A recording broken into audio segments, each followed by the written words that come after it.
Hi students, welcome back on my channel. If you really like my videos, please do subscribe my channel and press the like button which is down to the video. Okay, in the previous all sessions we have covered the lesson An Astrologer's Day. Now we are moving towards the question answer part of the lesson, which is called as brainstorming. Let's move towards it. Brainstorming activities. The very first question is, given below are some descriptions. Discuss them with your partner and find out one word for each of them. An example is given for you. A, B, C, D असे 4 वाक्य दिले आहेत आपल्याला आणि त्या वाक्याला one word आपल्याला सांगायचं आहे. म्हणजे त्या पूर्ण वाक्याचा अर्थ एका शब्दात आपल्याला द्यायचा आहे. त्यातलं पहिलं आपल्यासाठी करून ठेवलेलं आहे त्यांनी. कुठलं? The scientific study of the universe and the objects in it including stars, planets, nebula and galaxies. याचं उत्तर आहे ॲस्ट्रॉनॉमी. नाव सेकंड आहे the study of the movement of the planets, sun, moon and stars in the belief that these movements can have an influence on people's lives. याचं उत्तर आहे astrology, cosmology किंवा astrophysics. तिसरं दिलं आहे अ prediction of what will happen in the future, म्हणजे ज्याला आपण भविष्य म्हणतो. त्याला म्हटलं आहे प्रॉफेसी किंवा फोरकास्ट किंवा फॉर्च्यून टेल.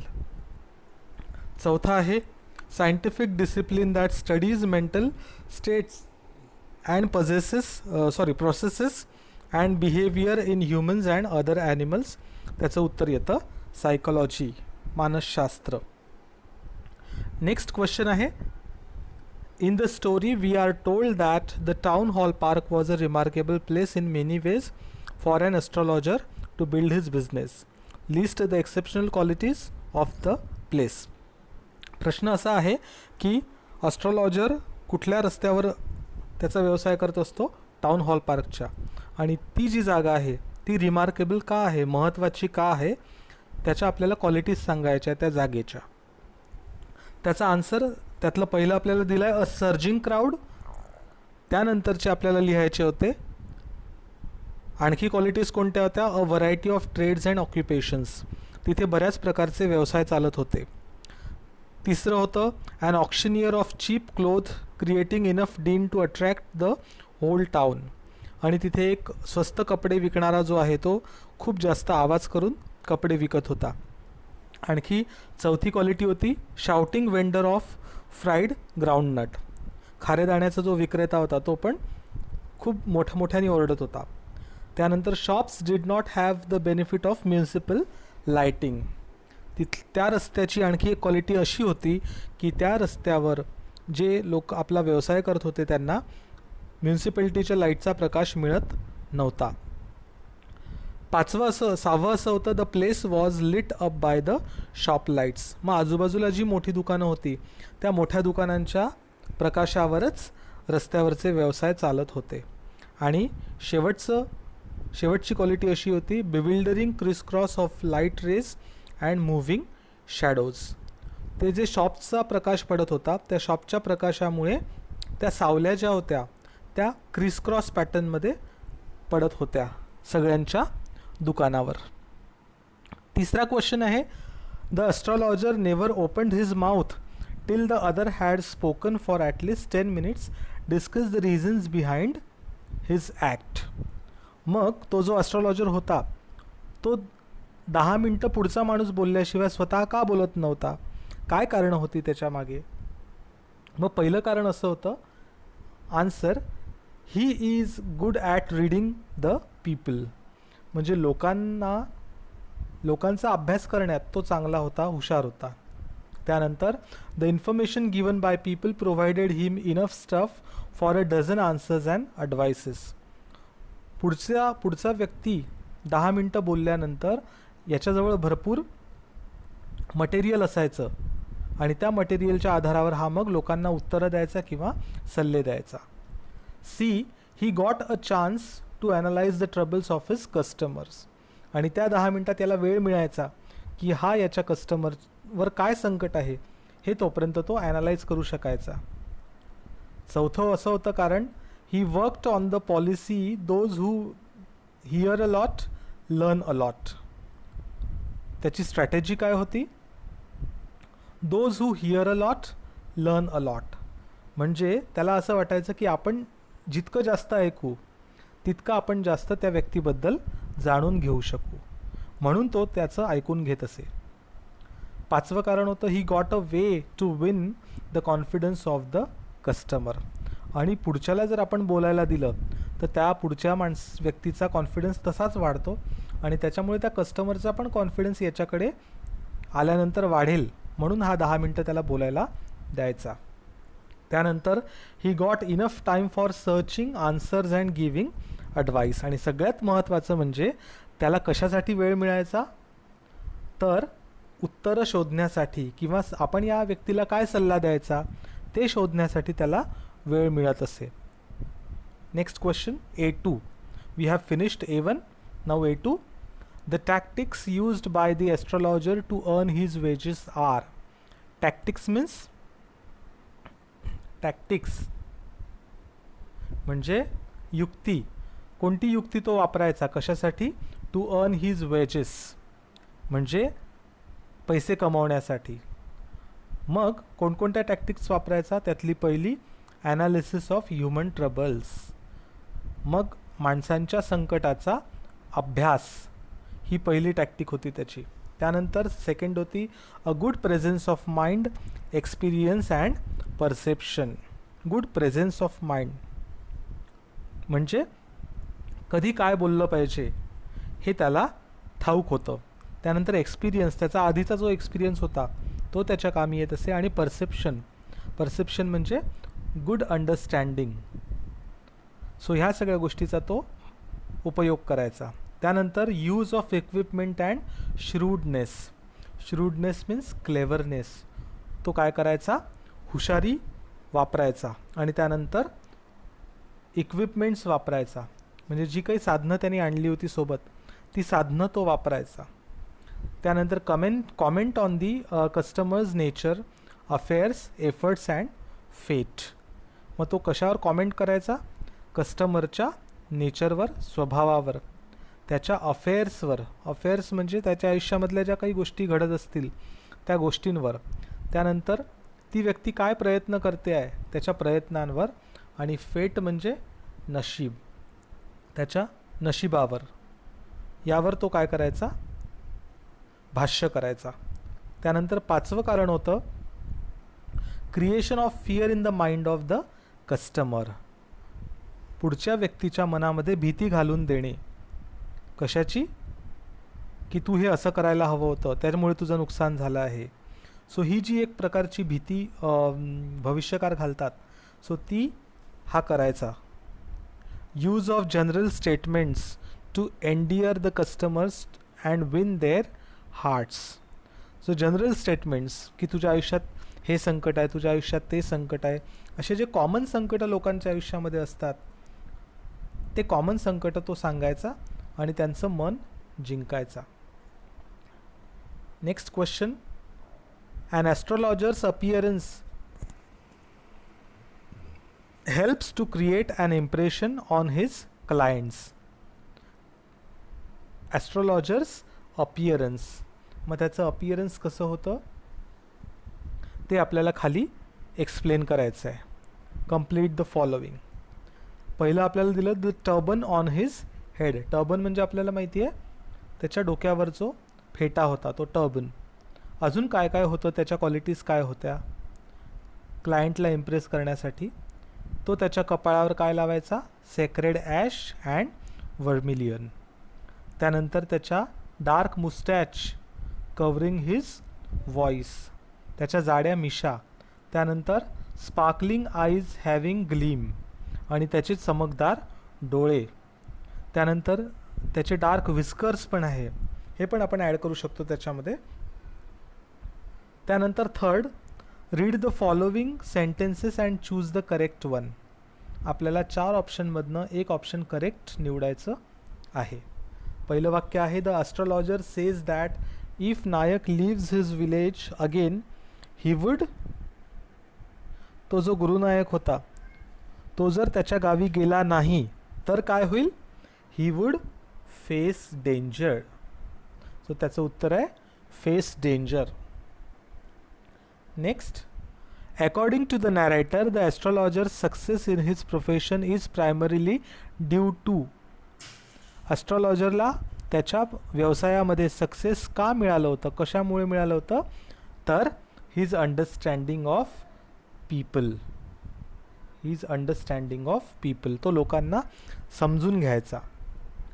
नेक्स्ट वाक्य, the story suggests that the astrologer's comments and observations please people by, तो काय करायचा लोकांना, flattering them or supporting their own views.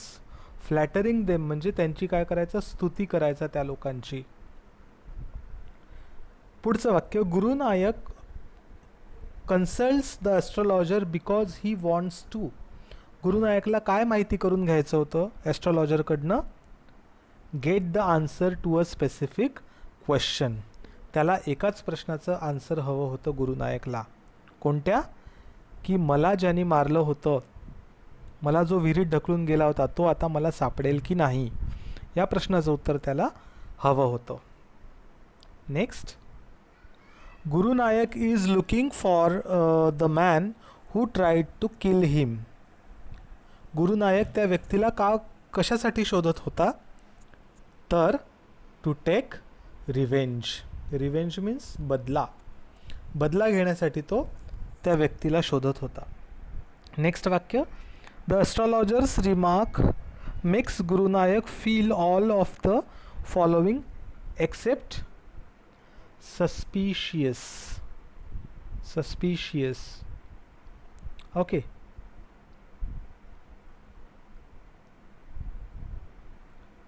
Next, reactions of the astrologer's wife to his news suggest that she is, कशी होती ती, she was unaware of his past. Unaware of his past म्हणजे ॲस्ट्रॉलॉजरच्या भूतकाळाबद्दल तिला काहीही माहिती नव्हतं. Next question, read the following sentences and find out true and false sentences, correct the false sentences. म्हणजे आपल्याला काय करायचं आहे, चुकीची वाक्य शोधून त्या वाक्यांना करेक्ट करायचे आहे. ट्रू असेल तर फक्त आपल्याला ट्रू लिहायचं आहे, फॉल्स असेल तर ती वाक्य करेक्ट करून आपल्याला लिहायची आहेत. पहिलं वाक्य आहे, the astrologer gave a correct prediction to the client about his past that he was stabbed, thrown in to a well and left for dead. So हे वाक्य बरोबर आहे, ट्रू. सेकंड वाक्य, when the astrologer came to know that the man whom he killed is alive, he felt that he was relieved of his guilt. हे पण वाक्य बरोबर आहे, त्यामुळे ट्रू. तिसरं वाक्य, the astrologer tried to back out of the deal and talked about the client's past. हे वाक्य खोटं आहे, चुकीचं आहे. तर करेक्ट वाक्य काय आहे, the astrologer demanded more money to tell about the client's past. मग तो काय करायचा ॲस्ट्रॉलॉजर, क्लायंटला जास्त पैसे मागायचा त्याचं पास्ट सांगण्याकरिता, भूतकाळ सांगण्याकरिता. चौथं वाक्य, the astrologer rescued himself from Gurunayak's revenge. म्हणजे ॲस्ट्रॉलॉजरनी स्वतःला काय केलं, रेस्क्यू म्हणजे सोडवून घेतलं. कोणापासून, गुरुनायकच्या बदल्यापासून, रिव्हेंज. हे वाक्य खरं आहे, true. The moral of the story is that we must be responsible about what we have done and should not run away from our mistakes. So हे या लेसनचा मॉरल आहे. सो हा करेक्ट मॉरल आहे. So it is also true. So 4 sentences are true and 1 is false, and we have corrected the false sentence also. Okay, move. Next question. The astrologer has changed his appearance and his persona when he arrived in the city. Give specific reasons. आता हे आहे long answers. So long answers आपल्याला आपल्या कॉपीमध्ये लिहायचे आहेत. जे objective type होते ते तुम्ही टेक्स्टबुकमध्ये केले तरी चालतील, पण लॉंग आन्सर्स जे आहे ते तुम्हाला तुमच्या कॉपीमध्ये राईट डाऊन करायचे आहेत. ओके, सो प्रश्न काय आहे? The astrologer has changed his appearance. त्यांनी काय केलं? आपला अपिअरन्स बदलला ॲस्ट्रोलॉजरनी. And his persona when he arrived in the city. त्याचं कॅरेक्टर, त्याचा अपिअरन्स, त्याचं लुक त्यांनी बदलून घेतलं जेव्हा तो शहरात आला. का त्यांनी बदललं? कारण आपल्या सगळ्यांना माहिती आहे, कारण जेव्हा तो तरुण होता तेव्हा त्यांनी काय केलं होतं? गुरुनायकला स्टॅप केलं होतं आणि त्याला विहिरीत ढकललं होतं. आणि आपण आता पकडल्या जाऊ या भीतीने तो काय ते गाव सोडून निघून आला आणि तो ॲस्ट्रॉलॉजर बनला. हेच याचं उत्तर आपण दिलेलं आहे. नेक्स्ट क्वेश्चन आहे, the darkness load that was inside the astrologer has disappeared. Through this sentence explain the significance of the title and astrologers day. मग आपल्याला या धड्याचं जे टायटल आहे ते एक्सप्लेन करायचं आहे. अँड ॲस्ट्रॉलॉजर्स डे ते आपण केलेलं आहे, ते आपण वाचायचं आहे आणि वहीमध्ये लिहायचं आहे. Next question, the astrologer feels relieved that Guru is not dead as it relieves a great burden from him. Critically justify the statement and explain it. म्हणजे ॲस्ट्रॉलॉजरला जेव्हा कळलं की गुरुनायक जिवंत आहे तेव्हा त्याच्या डोक्यावरनं खूप मोठं टेन्शन गेलं. सो हे जे वाक्य आहे या वाक्याला आपल्याला काय करायचं आहे? जस्टिफाय करायचं आहे. ते आपण केलेलं आहे आन्सरमध्ये. ते वाचायचं आणि ते वहीमध्ये लिहायचं. Next question, the astrologer wins gets the sympathy of criticism of the reader in the end. Express your opinion with the support of the main story.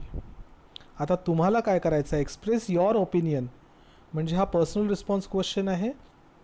त्यामध्ये तुम्हाला काय करायचं आहे की तुम्हाला ॲस्ट्रॉलॉजरबद्दल काय वाटतं आहे ते तुम्हाला लिहायचं आहे. हे उत्तर आपण लिहून दिलेलं आहे, ते तुम्हाला वाचायचं आहे आणि वहीत लिहायचं आहे. Next question, if we have to eradicate the superstitions and other ill practices from our society, what steps would you like to suggest. जर आपल्याला काय करायचं आहे? Eradicate the superstition. इरॅडिकेट म्हणजे मुळापासून काढून टाकणे. सुपरस्टिशन म्हणजे अंधश्रद्धा. जर आपल्याला आपल्या समाजातल्या अंधश्रद्धा काढून टाकायच्या असतील तर तुम्हाला काय वाटतं? तुम्ही काय करू शकाल? कुठल्या स्टेप्स तुम्ही घेऊ शकता? ते आपण लिहायचं होतं. तो पण पर्सनल रिस्पॉन्स क्वेश्चन आहे, पण आपण त्याचं उत्तर दिलेलं आहे. ते तुम्हाला वाचायचं आहे. कुठल्या कुठल्या स्टेप्स आपण घेऊ शकतो अंधश्रद्धा समाजातून काढण्यासाठी, त्या आपल्याला घ्यायच्या आहेत त्या स्टेप्स. सो नुसतं वहीत लिहून चालणार नाही, तर आपल्याला त्याच्यावर अंमल पण करायचा आहे. Next, in the story astrologer has a great listening power. Listening helps in developing good relations with people. Express your opinion. हा सगळ्यात महत्त्वाचा प्रश्न आहे, ज्याच्यामध्ये कशाला इम्पॉर्टन्स दिला आहे? लिसनिंगला. मग तो ॲस्ट्रॉलॉजर लिसन का करून घेतो लोकांचं? कारण काय की जो चांगला ऐकू शकतो तो चांगलं बोलू पण शकतो. म्हणून तो लोकांचं आधी 10 मिनटं ऐकून घेतो आणि मग त्यावर आपलं मत तो मांडतो. म्हणूनच कुठलीही भाषा शिकत असताना आपल्याला पहिल्यांदा काय करावं लागतं? तर लिसनिंग स्किल आपलं सगळ्यात महत्त्वाचं आहे. ती भाषा ऐकणे, जास्तीत जास्त ऐकणे हे सगळ्यात महत्त्वाचं साधन आहे. म्हणून लिसनिंग हे सगळ्यात महत्त्वाचं स्किल आहे, ज्यामुळे आपली पर्सनॅलिटी डेव्हलप होऊ शकते. Express your opinion. तुमचं मत मांडायचं आहे की लिसनिंग किती महत्त्वाचं आहे आपले लोकांसोबत रिलेशन बनवण्यासाठी. ओके, आपल्या लोकांना उलट सवय असते. ते काय करतात? माझं बोलणं लोकांनी ऐकलं पाहिजे हे लोकांना वाटतं, पण असं चालत नाही. आपल्याला लोकांचंही ऐकून घ्यावं लागतं आणि ते महत्त्वाचं असतं. त्यानंतर in the story the following characters reveal their qualities through words and actions. Pick out the words that describe them and write before the characters. आता मी डायरेक्ट आन्सर दिला आहे याच्यामध्ये त्यांनी पहिले ब्लँक टेबल दिला होता आणि प्रत्येक टेबलमध्ये त्यांनी एक एक क्वालिटी दिली होती कॅरेक्टरची. मी डायरेक्ट आन्सर दिलेला आहे.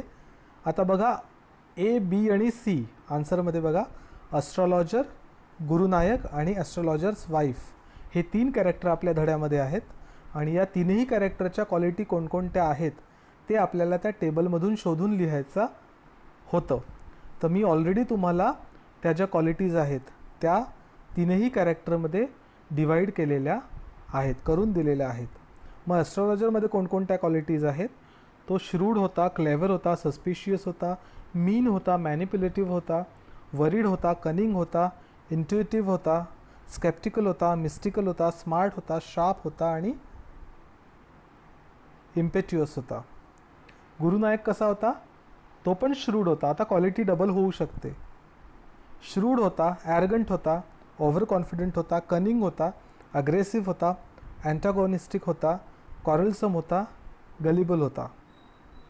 आणि तिसरं आहे ॲस्ट्रॉलॉजर्स वाईफ. ती कशी होती? ती डिमांडिंग होती, केअरिंग होती, प्रोटेक्टिव्ह होती, रॅशनल होती आणि ह्युमॅनिस्टिक होती. आता यातले तुम्हाला किती शब्दांचं मिनिंग समजलं आहे हे आपण बघायचं. आपल्याला मिनिंग समजले नसतील तर डिक्शनरीतून ते मिनिंग शोधायचे आणि ते मिनिंग बघायचे. प्रत्येक गोष्ट आपल्याला करता आली पाहिजे. त्याच्यामुळे जे कठीण शब्द तुम्हाला याच्यातले वाटले असतील त्याचं मिनिंग तुम्हाला डिक्शनरीतून पाहायचं आहे किंवा तुम्ही गूगल जरी केलं तरी गूगलवर तुम्हाला याचं मिनिंग सहज उपलब्ध होईल. नेक्स्ट, इथे match the suffixes with the words and make nouns. One is done for you. आता वरच्या टेबलमध्ये बघा वर्ड दिला आहे, सफिक्स दिला आहे आणि नाउन दिला आहे. सफिक्स म्हणजे शब्दाच्या शेवटी जोडण्यात येणारे प्रत्यय. मग ते जे प्रत्यय दिलेले आहेत ते सफिक्स आणि ते वर्ड्स यांच्या जोड्या आपल्याला लावायच्या आहेत. जसं आता ऑक्शन या शब्दाला कोणतं सफिक्स लागतं तर डबल इयर जे प्रिपेअरच्या समोर आहे ते बघा. तर मग आपल्याला काय करायचं आहे? ऑक्शन आणि इयरची जोडी लावायची आहे. ऑक्शन आणि इयर म्हणजे त्याचा शब्द होतो ऑक्शनियर. कळलं? ते आपण खाली आन्सरमध्ये केलेलं आहे बघा. आता नो सेकंड शब्द त्याला काय लागेल? नोला लागेल लेज म्हणजे ते बनेल नॉलेज. ठीक आहे. त्यानंतर प्रिपेअरला काय लागेल? शन. सो ते होईल प्रिपरेशन. ठीक आहे, इकडे बघायचं उत्तर. त्यानंतर प्रसीडला लागेल URE त्याचं होईल प्रोसिजर. त्यानंतर अपियरला लागेल ANCE त्याचं होईल अपियरन्स. आणि शेवटचा आहे रिमार्क त्याला लागेल ABLE त्याचं होईल रिमार्केबल. ओके. सो असं आपल्याला त्याच्या जोड्या बनवून या बाजूला लिहायच्या आहेत. ओके. सो ते आपण करून दिलेले आहेत, ते आपल्याला वहीत लिहायचं आहे. नेक्स्ट क्वेश्चन आहे Astrologer's day has ironic elements where the astrologer pretends to have supernatural knowledge that coincidentally turns out to be the truth. म्हणजे आयनी काय होती? त्यातला उपहास काय आहे त्या धड्यामधला की जे सुपरनॅचरल नॉलेज त्याला आहे असं तो दाखवत होता ते योगायोगाने खरं होत होतं. म्हणजे तो जे भविष्य सांगत होता ते योगायोगाने खरं होत होतं. सो ही त्या धड्यातली काय आहे? आयरनी, उपहास. मग आता आपल्याला असेच काही आयरनीचे एक्झाम्पल या धड्यातनं शोधून काढायचे आहेत. Find out the examples of irony from the story and write them down. One has been done for you. पहिलं करून दिलेलं आहे आपल्याला, बाकीचे आपल्याला शोधायचे होते, ते पण मी शोधून दिले आहेत तुम्हाला. सो आन्सरमध्ये 4ही आयरनी मी तुम्हाला लिहून दिलेल्या आहेत. ते तुम्हाला तुमच्या कॉपीमध्ये लिहायचं आहे. पुढचा question, in the story many Indian words are used.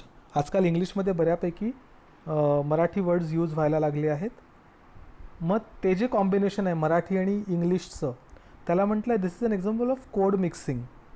So ते कोड मिक्सिंग आणखी कुठे कुठे वापरल्या गेलेलं आहे धड्यामध्ये, त्याचे पण आन्सर मी तुम्हाला दिलं आहे. त्यात बघा आन्सरमध्ये Raja's delicacy, Bombay ice cream, Delhi almond, 3 पैज, 8 आनाज, हाफ आनाज, जुटका ड्रायव्हर्स, लिट अ शेऱ्यूट, हे सगळे जे वर्ड आहेत हे कसे वापरले गेले आहेत, इंग्लिश आणि मराठीचं कॉम्बिनेशन करून वापरण्यात आलेले आहेत. सो हे पण तुम्हाला लिहायचे आहेत. Next, there are some phrases where the word crown is used with different shades of meaning. Use the following phrases to complete the sentences meaningfully. One is done for you. आता आपल्याला हे सगळे शब्द ब्रॅकेटमध्ये दिले होते वर पुस्तकामध्ये, ते मी लिहिलेलं नाही आहे याच्यामध्ये, मी डायरेक्ट तुम्हाला आन्सर्स दिलेले आहेत. जे ग्रीन वर्ड्स आहेत अंडरलाईन केलेले, they are answers. The works of Shakespeare are the crowning glory of English drama. So असं प्रत्येक मी तुम्हाला वापरून दिलेलं आहे आणि अशा प्रकारे 5ही फिल इन द ब्लँक्स मी तुम्हाला फ्रेज वापरून भरून दिलेल्या आहेत. त्या तुम्हाला सोडवायच्या आहेत. लास्ट आहे word usage. Use the words given in the brackets and rewrite the sentence. आता हा क्वेश्चन तुम्ही टेक्स्टबुकमध्ये बघा. टेक्स्टबुकमध्ये तुम्हाला एक सेंटेन्स दिला आहे, त्याच्यामध्ये एनहान्स हा शब्द दिलेला आहे पहिल्या वाक्याच्या समोर. तर एनहान्सला आपल्याला त्या वाक्यात वापरून वाक्य परत लिहायचं होतं. त्याच्यासाठी आपल्याला त्या वाक्याची रचना बदलावी लागेल. मग ती बदलून आपण हे वाक्य सगळे केलेले आहेत. जे टेक्स्टमध्ये दिलेले जे वाक्य आहेत ते मी लिहिलेले नाही आहेत, डायरेक्ट आन्सर्स मी तुम्हाला दिलेले आहेत. So there was a considerable enhancement in the power of his eyes. Okay. So जो ब्रॅकेटमध्ये शब्द दिला आहे तो आपल्याला वाक्यात बदल करून वापरायचा आहे. Got it. सो असे 10 वाक्य मी तुम्हाला करून दिलेले आहेत. ते आपल्याला समजून घ्यायचे आहेत की त्याच्यामध्ये आपण बदल कसा केलेला आहे तो शब्द वापरताना, आणि कारण त्याशिवाय ते आपल्याला समजणार नाही. ओके. Next, thank you. इथे आपली ब्रेनस्टॉर्मिंग हे जे सेशन आहे हे संपलेलं आहे. पुढच्या लेसनसाठी तुम्ही परत माझ्या चॅनलची वाट बघाल अशी मी आशा करतो. And finally, thank you to all for watching my videos, and I will again get back to you with the next lesson. Thank you and have a nice